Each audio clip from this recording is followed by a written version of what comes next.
Good morning also from my side. And I'm particularly pleased to introduce the third session of this conference. And this session, as you already mentioned, will be presented by Kesh Sharma and Robert Wanalo. I myself was able to gain some insight into the practice of Warm Data Lab last December. And I was so excited about that I immediately called Nora Bateson and asked her, because I'm part of the preparation team of this conference, if we could use this practice for the international virtual conference. And she said, yes, there is also a version you can do it not only in person, but you can also do it virtually. And she handed me over to Vivian Leung.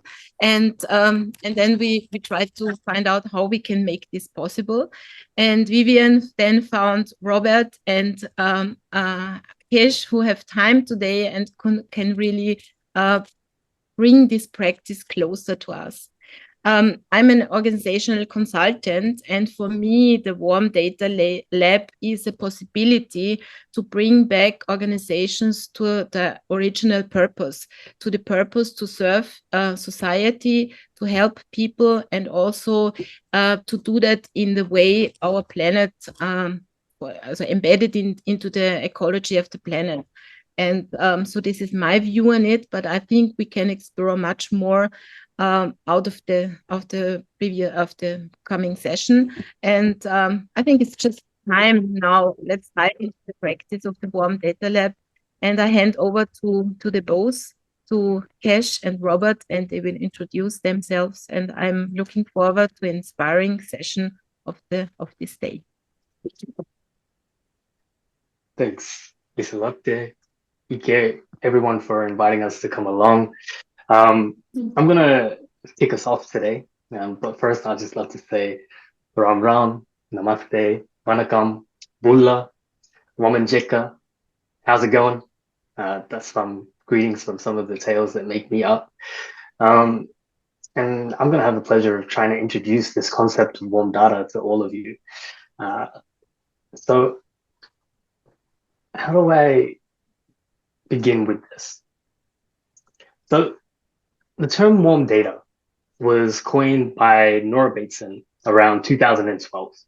And for those that don't know, Nora is the president of the International Basin Institute and the creator of warm data. But when Nora was creating this term, she wasn't actually talking about data. She was actually talking about what data missed. So she was sitting in a conference in the audience, and a group of researchers were talking about a project that they were doing. And they had this screen put up, and across that screen were these dots that were moving. Every so often you would see this dot go past. And the group was really proud because they were explaining that each one of those dots was a Syrian refugee crossing the border in real time. And this is about the time where Nora jumped up and screams, but what about the warm data? And what she was looking at was what was missing in that data point, in that dot moving across that screen, was that this is a mother, a father, a son, a lawyer, a friend, that each one of those dots was a person embedded within layers of context and interrelationships in a living ecosystem. So really the term warm data was about naming and describing what was missed in our usual ways of thinking about data. And what does it mean to shift perception, to pay attention to the interrelationships that integrate a complex living system? So I want to show you two images here. In the first, we have this painting of a woman. And in the second, someone has meticulously pulled apart each brushstroke and rearranged them by color. Okay, all the black strokes, all the red strokes, all the yellow, etc. And in a way, this is a metaphor for the cold data. This is the data that has been pulled out of context, out of its relationships. And this is generally how we think We are defining, we are measuring, we are naming the parts, unconsciously following a reductionist paradigm that believes if you understand the parts, then you can understand the whole. Now, I want you to imagine that this is actually a young person at risk. And all of the black strokes are the parts of information that have to do with the context of education. So reports, grades, detentions.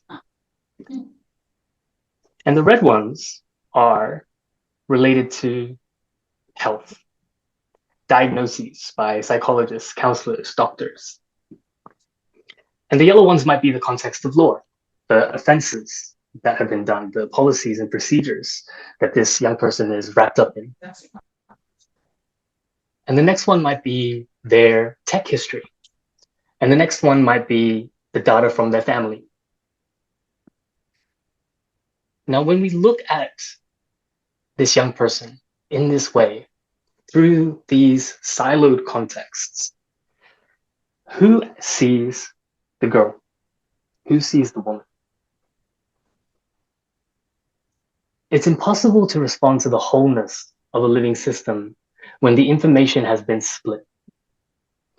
And the problem there isn't that the spreadsheet isn't big enough, that if we got more data points, that somehow they'll add together.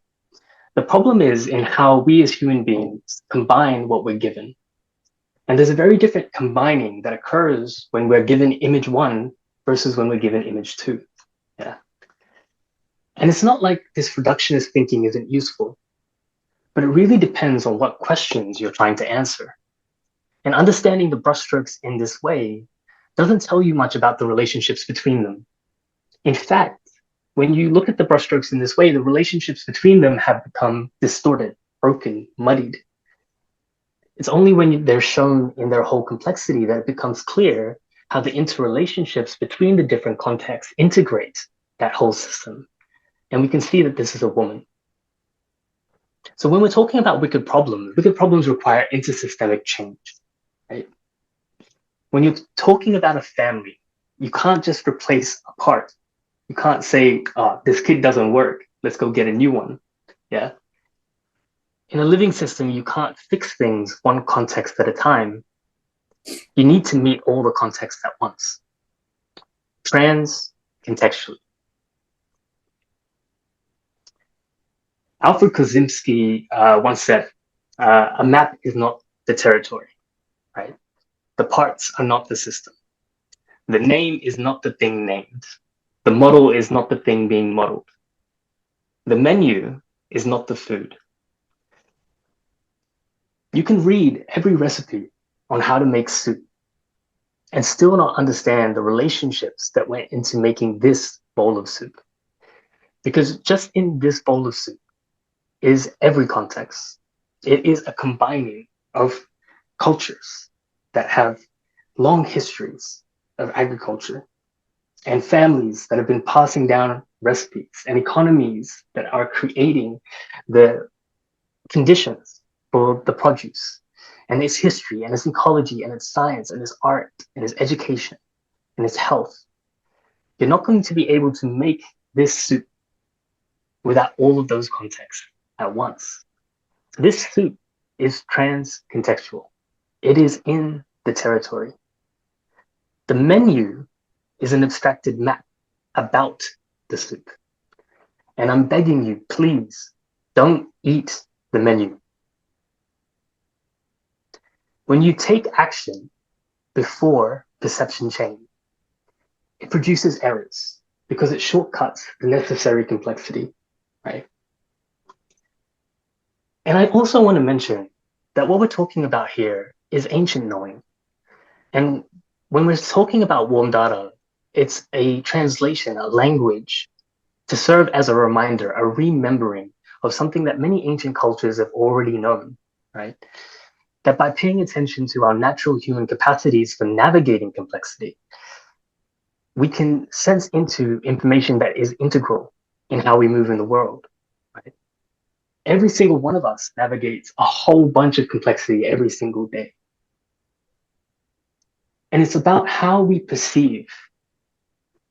So I want to ask you right now, What's in the space between?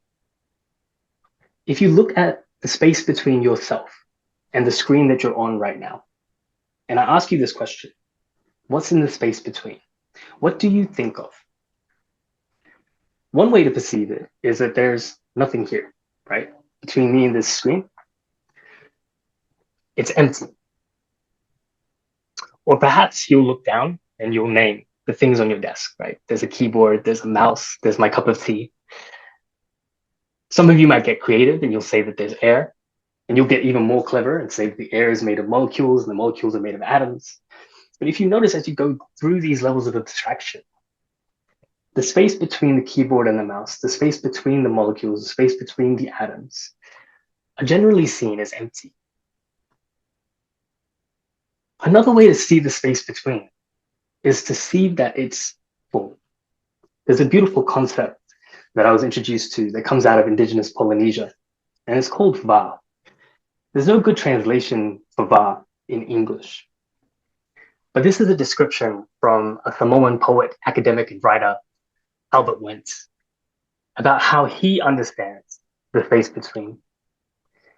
And he says, Va is the space between, the betweenness, not empty space, not space that separates, but space that relates, that holds separate entities and things together in the unity that is all, the space that is context, giving meaning to all things.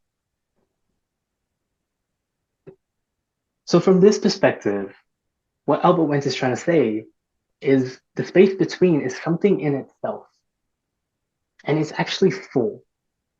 And what it's full of is relationship, that between me and this laptop is not an empty space, but it holds my relationship to technology. It holds my relationship to education, my relationship to law and politics and health and media. And I'm embedded in these contexts that are informing how I am showing up and what it is possible to communicate and what it is not. And a simple shift in perception in the relationships, if this wasn't a conference call, but a Zoom call with a friend, would hold a whole different set of possibilities. So do we see that we're swimming in this invisible ocean of relationship? Do we notice? Do we place our understanding of things within our understanding of their interrelationships? I'm going to leave you with this before I give it off to Robert. I was gifted a beautiful proverb from a Lakota elder named Dr. Martin Brokenleg. And Dr. Martin Brokenleg is many things. He's a child psychologist. He's an academic. He specializes in trauma and resilience. But he's also an elder and leader in the Lakota community. And for those that don't know, Lakota people are located in Turtle Island, but is now America, and roughly the region which is now South Dakota. And he said in their culture, they have this saying that we all drag a cultural tale 1,000 years long. Now, that proverb is grounded in Lakota worldview, how they see and understand the world. And Dr. Martin Brokenleg was saying that for Lakota people, when they go to act, they're instructed to think 7 generations back and 7 generations forward. And if you sit down and think about an average human life and you do the math on 15 generations, that's about 1,000 years. And what he's saying is that we're embedded within a tale, T-A-L-E, that stretches a story, a web of relationship that we all drag with us. And what we're doing needs to pay attention to that. And story is our very human capacity for understanding complexity, for mapping our understanding of relationships. And as our stories and perceptions layer on top of each other, we can see what overlaps and what doesn't, what is said and what's not said. The multiple descriptions are windows revealing the interrelationships that we're embedded in, the patterns that connect between the contexts. And in that way, story starts to become an interface for the transcontextual, a way of expressing perceptions across contexts. So we're going to invite you to increase your sensitivity and perception to pay attention to the space between, to the ways in which multiple contexts are coming together to form the complex systems that we're navigating. So look at the warm data. So first we're going to share a story, and then I'm going to guide you through a process of generating and sensing transcontextual information together and see where that takes us. So Rob is going to lead us by telling us a little bit of a story before we begin. Thank you, Kesh, very much. And if we are dragging stories that are 1,000 years long, that makes me think about this lyric that says, "My life is a plot twisted in directions that I can't see." The book I'm currently reading by my favorite writer begins with one line in a free page that says simply in italics, "For those that made the way." And there's another song by Bob Marley called Rebel Music that starts with this line, "Oh, why can't we roam this open country?" I never used to walk so much around my home village where I currently live. But it was only until 3 years ago that I started walking around and I was like, oh my God, it's so surprising the number of things that I don't get to see when I just stay in what's called my home or my little compound in our little homestead. So every time I left the house to go for half an hour, an hour's walk, I would just be intrigued by just how the landscape looked and how unfamiliar the landscape seemed when I just stayed at home. And there are these two almost parallel paths that I've walked to in different travels. And one day, a few weeks ago, I was walking with a friend and we found a shortcut that connects the two. And it was a very tiny and narrow path. And it had lots of thickets on either side. And I was like, I wonder who was the first person who walked this path. And then I could imagine the kids going to and coming from school, people going to and leaving the farm, people going to and leaving for work, and how through that the path becomes visible and it actually becomes a thing that people can follow whether or not you know its story. And something happened a few years ago. Actually, it happened on a Sunday morning when I was waking up and actually preparing to go for warm data call. A few weeks before that, my mother had gone on a trip to the town where I grew up. And it's an agricultural town, so there's lots of lovely things there. But she came back with some grafted orange trees, and she was really excited about the prospect of planting them and tending them and the possibility of them bearing fruit.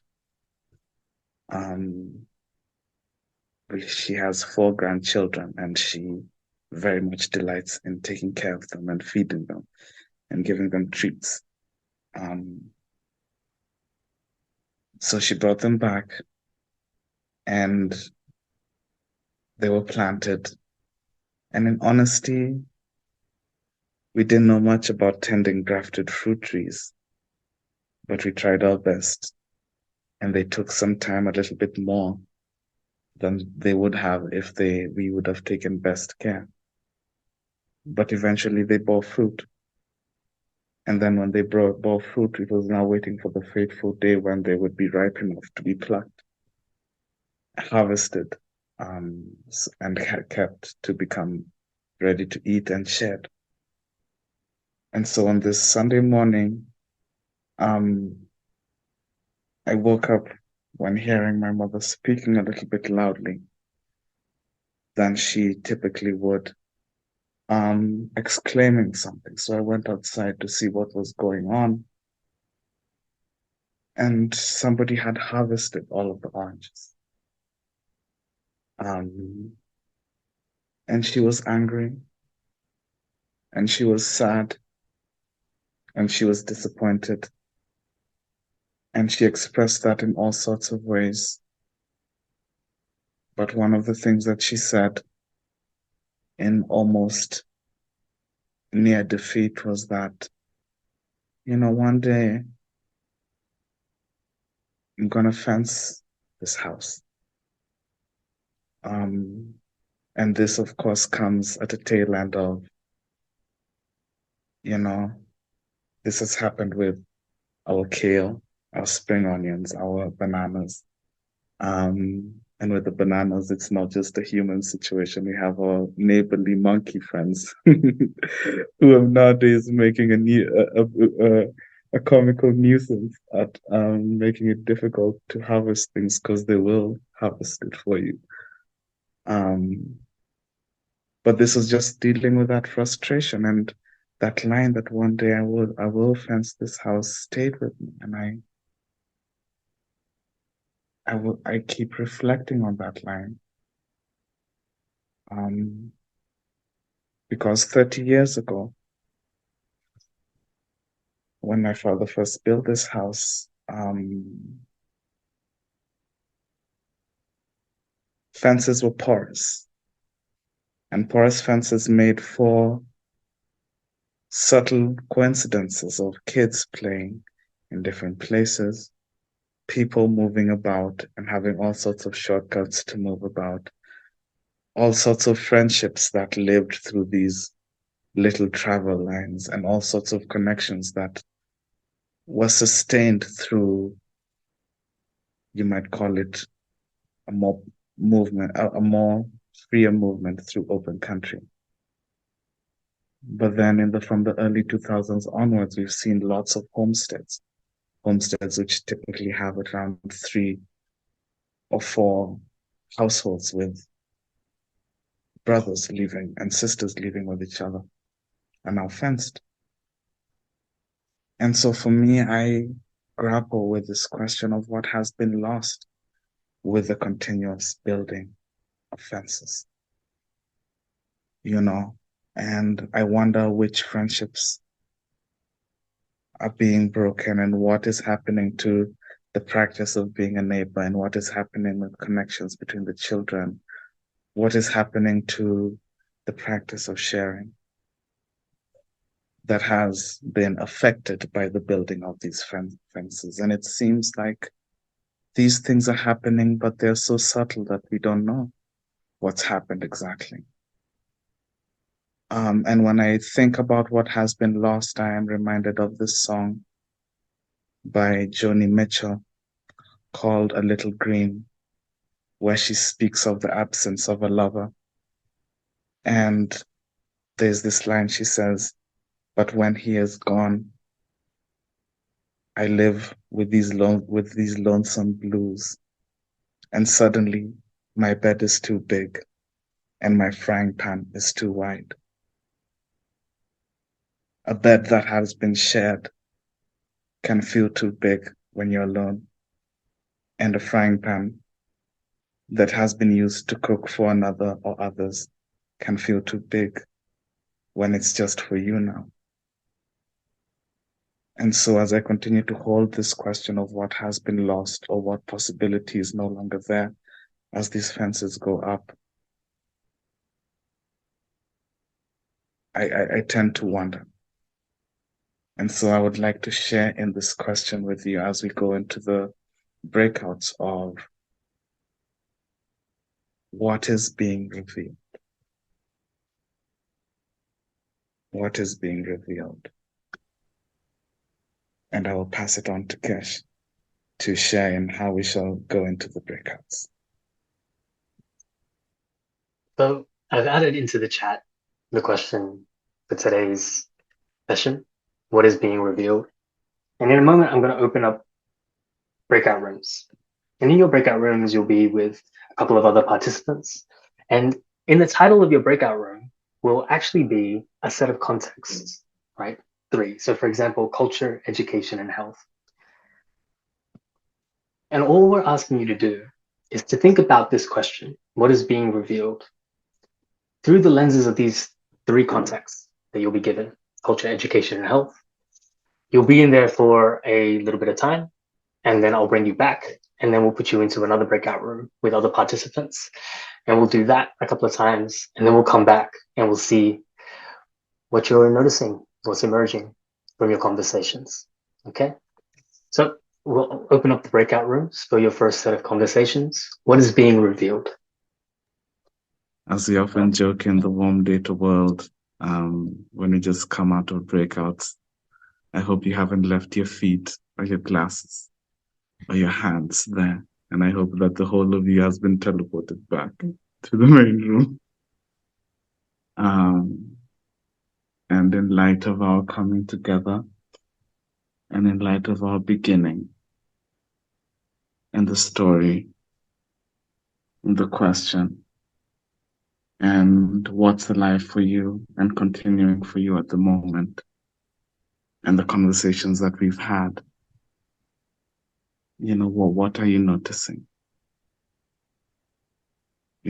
So this is the piece where we will just hear from you, and you can go ahead and unmute or raise your hand, and we'll just feel free to speak.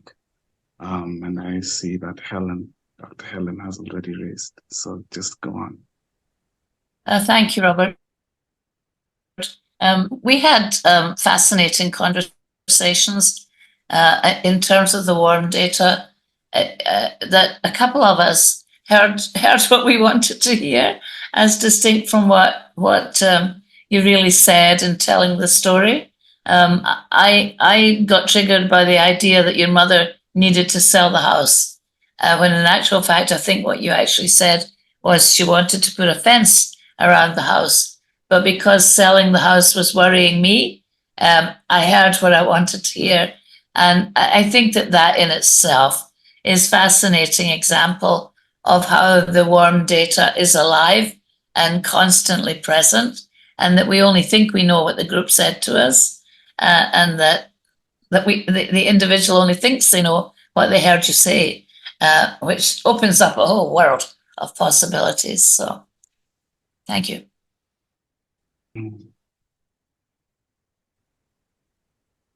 The broken telephone game, I think. This is Elena from the United States, New York. I was with Helen the first time, and that was fascinating that we, created our own story and our own interpretation. I had said, well, I want to have the right answer. So, it's like, okay, what do we do? What do we do? And so the first breakout, I knew the people, but there was a level of intimacy that got deeper. And it's just whatever the 3 words are, sometimes I have passion about those words or I don't. But listening to other people evokes in me my own story and my own interpretation. I really enjoyed this time being together with folks I knew and folks I didn't know. So that's it.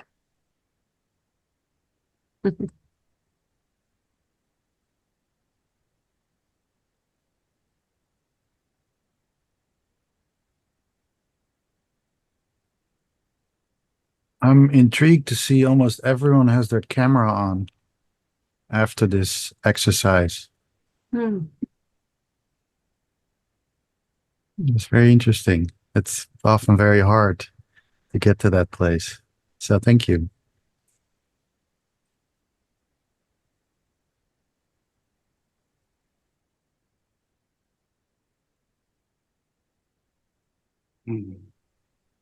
Michael. Thank you. A couple of things that I noticed and continue to notice as part of this experience. One is the pace. There's just an ease and a slowness and a relaxed feeling that's part of this interaction and has been part of the experience from the time you started, Kesh, with us. The other thing is that in my two groups, we seemed to be more interested in telling stories to each other than answering a particular question. And that was meaningful for me. The other thing I'll say, given that we're in an international setting, I happened to be in two breakout groups where everyone looked like me, which was a very interesting random event. Same happened to me.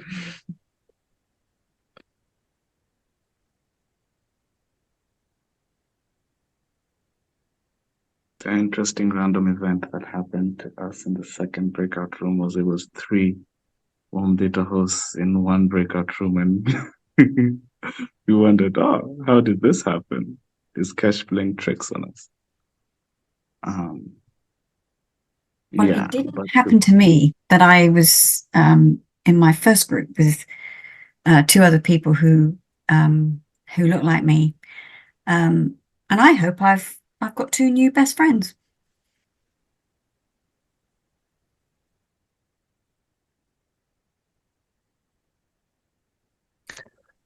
What I really enjoy about the activity was that it became very real. So I think, Robert, when you were sharing your story, things became so vivid for me. I was imagining in my mind what you were describing, the house, the fence, the bananas, the monkeys, the kale. And when we went into our breakout groups, I find myself more willing to share personal details about myself, stories, rather than trying to intellectualize the topics. So I don't want to talk about theories. I just want to share my own reflections, my memories, my narratives. Yeah. Thank you.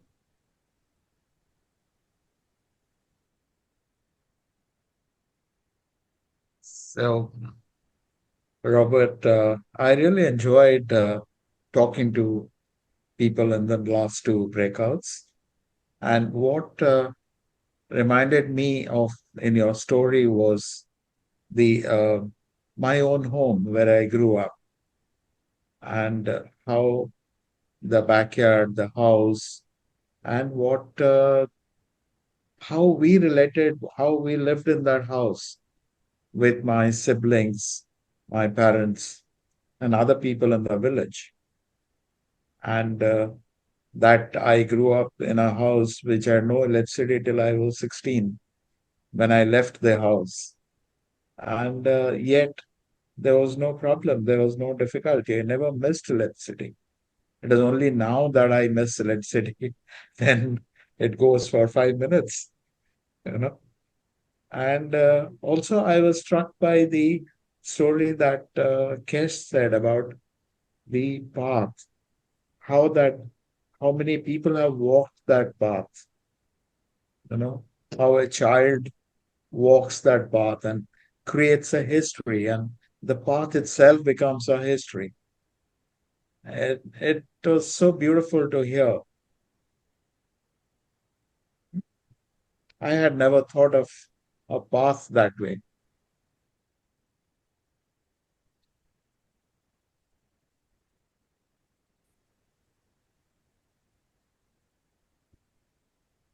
Yeah, that's it. Mine is also similar to Kiro. I went back to my childhood and living with my siblings, 3 brothers and 2 sisters, pillow fighting, enjoying drinking water right from the tap itself. living, never heard of AHCE and all that, all facilities. And now that story is different. I have everything, but my brothers are separate. I am separate. My younger son is separate, living about 30, 40 kilometers away from me. I'm living differently with my elder son. So those good old days, it revealed, the life spent, which I started missing. And the second group, I discovered one of my own person from India, Mumbai. She and me were there. The third lady was from Singapore. She excused herself for some time. But both of us, the Indians, we discovered each other. Even though I am from Gurgaon, Delhi, and she is from Mumbai, there are many things which are common. The way Kesh presented, the data and the meaning of data and all that, we had some discussion on that. So I think it was very, very revealing in the sense that what appears to me only digits actually is more than that. It's a relationship, and that reminded me of binary principles. Zero and one. Computing is nothing but zero and one. Today I have already forgotten about it. It's much, much, much more.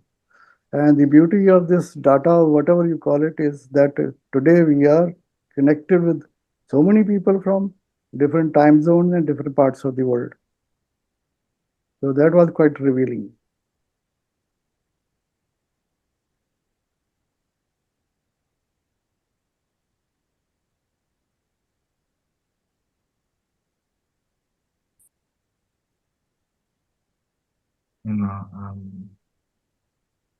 In the book Steps to an Ecology of Mind by Gregory Bateson, one of my favorite quotes is a simple one,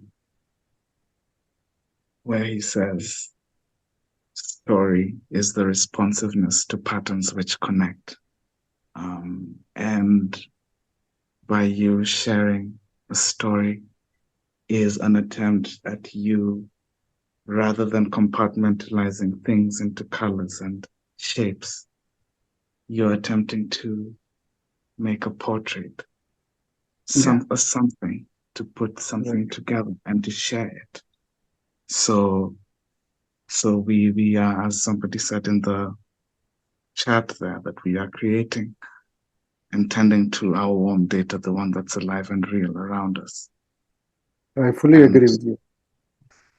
And also, I like to add that in that portrait, putting life into that portrait, as if the portrait is talking to me and I'm talking to the portrait. It's not only digits and drawings and all that. There is a life into it, there is a relationship into it. Very beautiful. My hand is up. I'm Rihanna in the US, and I'd like to ask you a question, Robert. You and Kesh both. How did the two of you connect around this? What is the story there? What's in the space between you?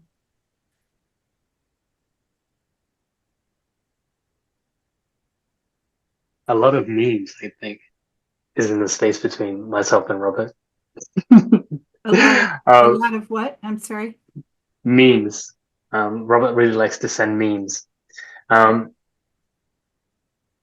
I think all of our stories on how we found our way to warm data are long and complex ones. It's not just that and nothing more. And any story that I give you is going to be a severely reduced version. For myself, I was doing a master's, and my field was well-being science. And I was working with the University of Melbourne in a research team thinking about how do you bring systems thinking into well-being, and instead of creating well individuals, which our field of psychology was kind of focused on, well, how do you create systems that just encourage well-being, and starting to see well-being as an emergent property. And at that point in time, my thinking in system science was very much along the lines of things like systems dynamics and complex adaptive systems. but I felt like I was hitting myself against the wall. And I had just handed in my PhD application, and a friend of mine in that research team said that she was going to go to a training in about 3 weeks. And I wasn't doing anything else, twiddling my thumbs. I was like, I'll come along. It sounds interesting. I had no idea what it was. And that's where I met Nora. And that's where I did my training in warm data back in 2019. And Nora was pointing out the things that I pointed out to you today. And what I kind of saw was in a lot of the ways that we think about complexity, we're using the same thinking, but not recognizing it. And so, we're mapping systems, we're drawing these circles and we're connecting them with lines and we're saying this thing is related to this thing and there's but when you walk through a forest, where are the lines and where are the dots? And it's very clear that living systems don't think in this way and they don't act in this way. And no extension or number of variables was ever going to capture the full complexity of a forest or a meadow or a family. And so, yeah, that's where I dived into warm data. And along the way, I met Robert.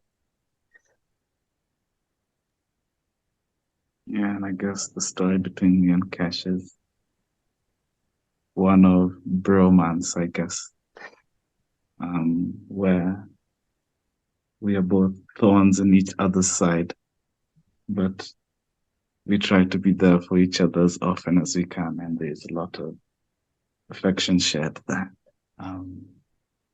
So that's why we always love to do things together.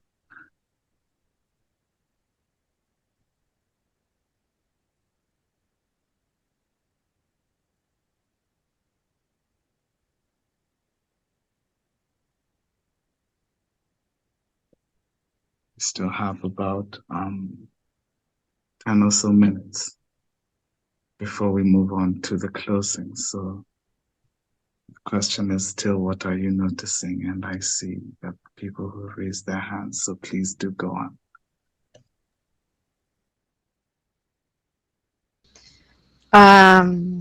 Well, first of all, thank you so much. I'm speaking from Brazil. And first thing, I'm very impacted by what is going on here. This VA thing. And I had 2 breakout rooms that were really diverse and wonderful. 2 people from India in the first one, 2 people from North America in the second one. And really, yeah.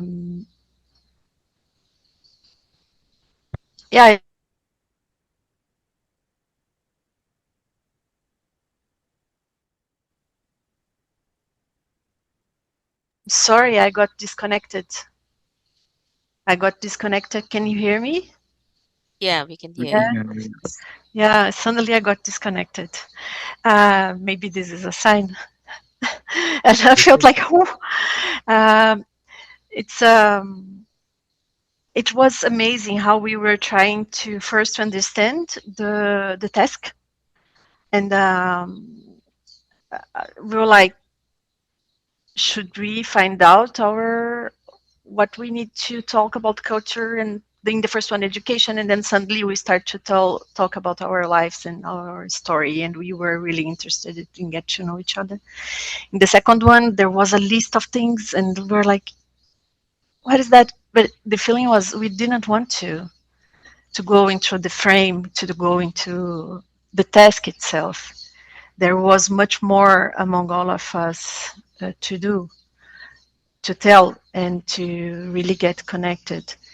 And the feeling I would like to share is really this wide thing, being all of us from so many different places, so many diverse stories, that I feel like we don't have fences here. The space between all of us is a lot of energy, And I really can feel this energy. In the first exercise, like the space between the screen and myself, I was going through this air, molecules, atoms, and all those things. And then suddenly moving to the breakout home, coming back, being here, all cameras on, looking to the eyes, the movements. It's like there is really a lot in this va, and I'm really impacted. I just wanted to share with all of you the feeling that there is no fence here. Thank you so much for that, Robert and Kesh.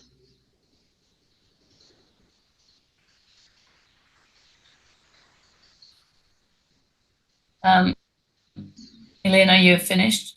Yes, yes.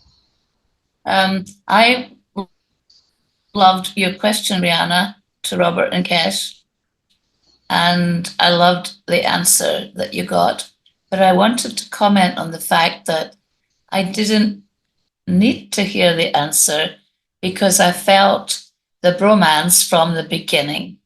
From the moment you started speaking, I knew these are two men who know each other, who have a lot of warmth for each other, and that we talk about Zoom as being some kind of cold clinical space, and we'd love to be in the same room as each other. But that is not always how I experience Zoom. And I think that knowing the difference between two people who have a strong connection and two people who are just there to read their script is palpable for me this morning. So I really value the fact that you have such a relationship because you're emanating that into this Zoom room. And the warmth and the love and the connectedness that I think we're feeling has as much to do with the energy that you're emanating as it does for the questions you posed us. So, thank you.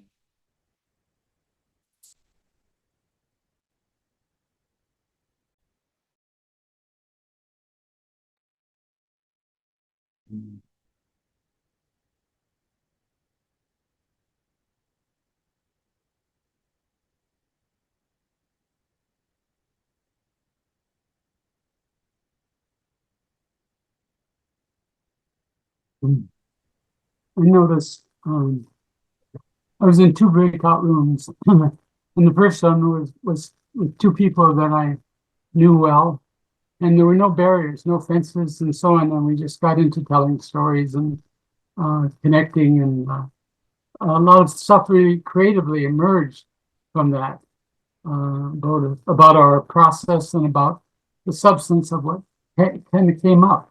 Everything was emerging rather than like we all had a predetermined thing that we needed to say. It wasn't that at all. It was just what emerged in the moment. In the second group, I was with three people who I did not know, who were new to me.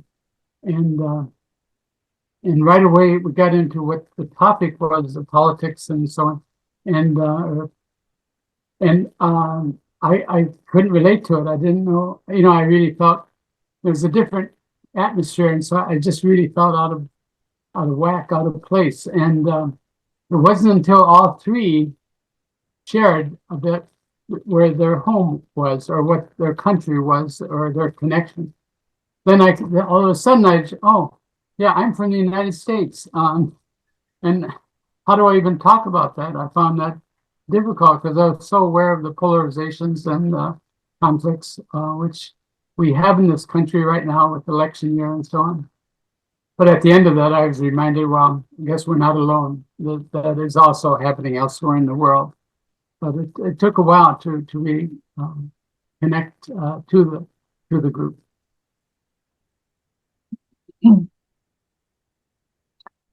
Yes, good morning. I'm struck by the feeling that I have to want more here. Like the two breakout rooms that I was in were just really so compelling, so um, stimulating, mentally, psychologically, emotionally, in terms of the sharing. But I noticed for me, internally, I kept wanting to try to see a pattern, like make some sense of what we were experiencing. I feel like I'm kind of steeped in Western culture in terms of trying to make something of what was being shared and what I was sharing. That I think I didn't really fully appreciate the actual connection. Talking about the connection, not feeling the connection. Um, uh, that was obviously there. There was a connection. I think we each in both work breakouts came into the space, at least in the breakouts that I was in. We each came into the space feeling a sense of like I belong here. I'm among peers. We're participating. But I not but and I think that no, this is what I know. I know I'm left with wanting more. Like I want more of this. So I don't know what that means, but that's how I'm left here.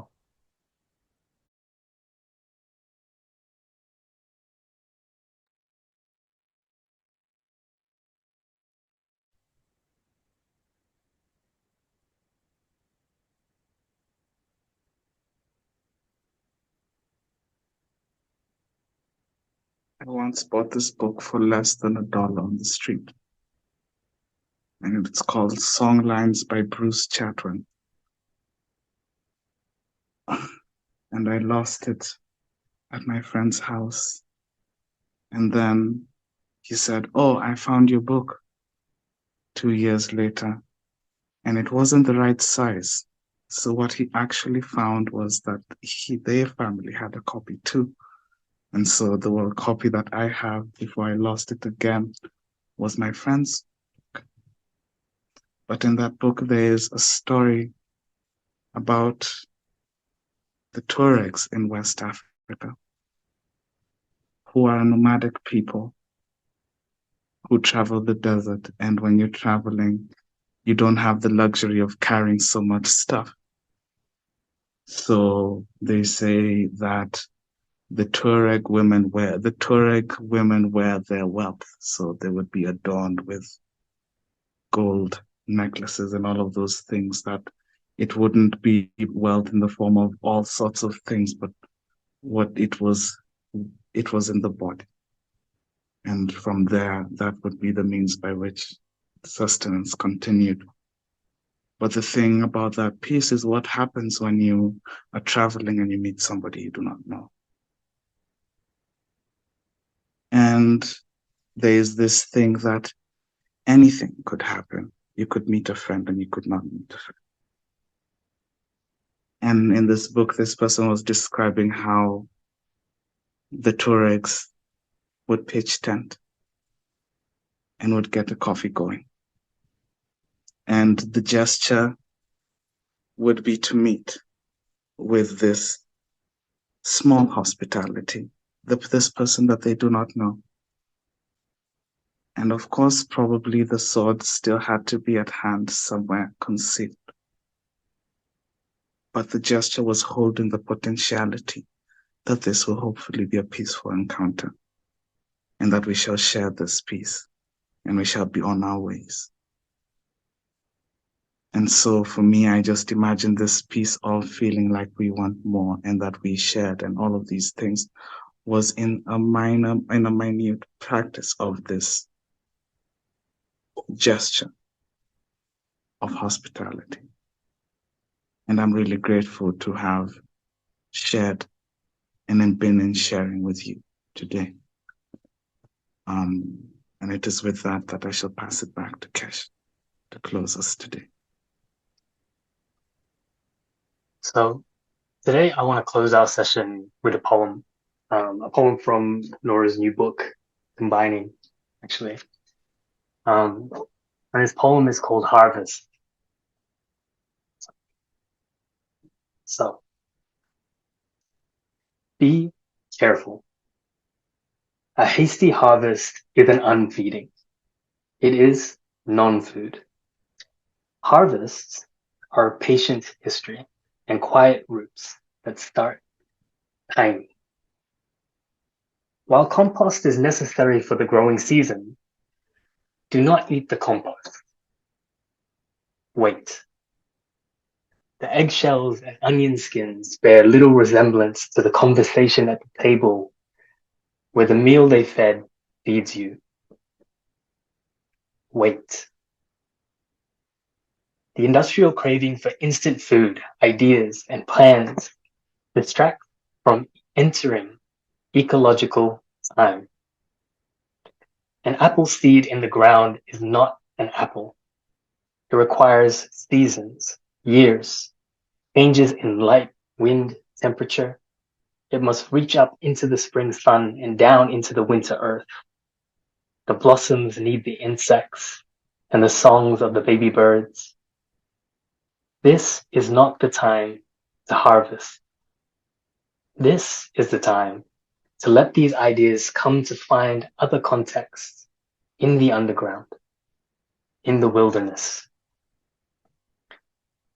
Notice the unecology of the question, what is the point? A meadow never asks such a thing. Life is making life, nothing less. The harvest is a time of golden brown reds and deep orange tones. The harvest is marking the long journey into the squishy death and rot that offers new compost. It is the last moon before the cold comes. Do not race into winter before it's due. Harvest is long in its arrival. Sometimes it comes with an empty basket, leaving its lost leaves and roots to decompose, feeding the possibility of next year. Likewise, let the ideas and stories of today remain in the undergrowth. Let them find new context, new contacts, and new life. Let the movement of relating follow its own reachings. Let it touch and rename itself as it moves. This is the beginning. This is the middle. Let it form and inform. Do not ask what you will get out of this. This is the making of next year's rain. The point is the meadow of 100 years from now. Ecology is not instant. You can't run to the shop and buy it. There is no summation, nothing to put in your pocket. Only idea seeds in warmth and moist history. Relax. The possibilities are brewing, stewing. Let them wander and shape in ways you may have never considered. Thank you all so much for having us. I've put a chapter of Nora's book in the chat for you if you want to continue exploring a little bit. But I'm pretty sure we're going to go to a break now. Thank you, Kesh. Thank you, Robert, for this wonderful session.